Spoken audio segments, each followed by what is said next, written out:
Premier Doug Ford under political fire tonight in the wake of a school shooting.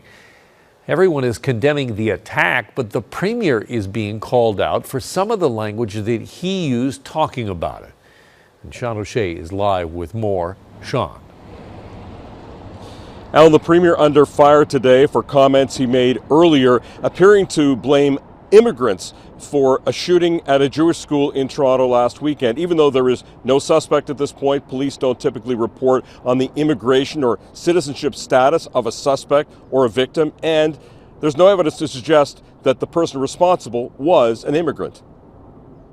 Enough is enough. I'm just had it up to here. Ontario's premier expressing frustration and appearing to blame immigrants for a shooting at a private Jewish school in Toronto last weekend in which no one was injured. If you're bringing your problems from everywhere else in the world, you're bringing it to Ontario, unacceptable. But it's Ford's words that are being called unacceptable by critics. He's inflaming anti-immigrant sentiment without any proof to back up the claims he's making today. No one was arrested after shots were fired at the school. Police have made no arrest, and there's no indication that whoever was involved was an immigrant to Canada.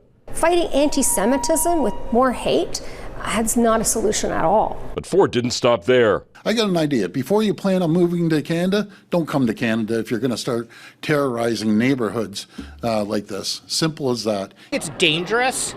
And it is so irresponsible and inflammatory. Politicians agree criminal actions should be called out. Completely unacceptable, and the perpetrators, whomever they are, need to be held accountable. But preemptive from to try and blame it on somebody else, but that's Doug Ford, and he'll say what he wants to say. It's racist. It's racist to assume that people who are immigrating are going to cause trouble or not abide by our rules, right? Ford said people from other communities are fed up with violence.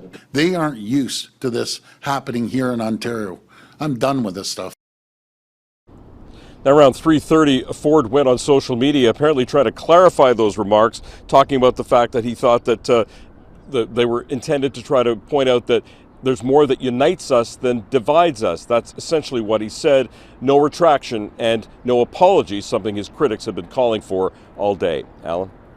This is unlikely to go away anytime soon. Thanks, Sean.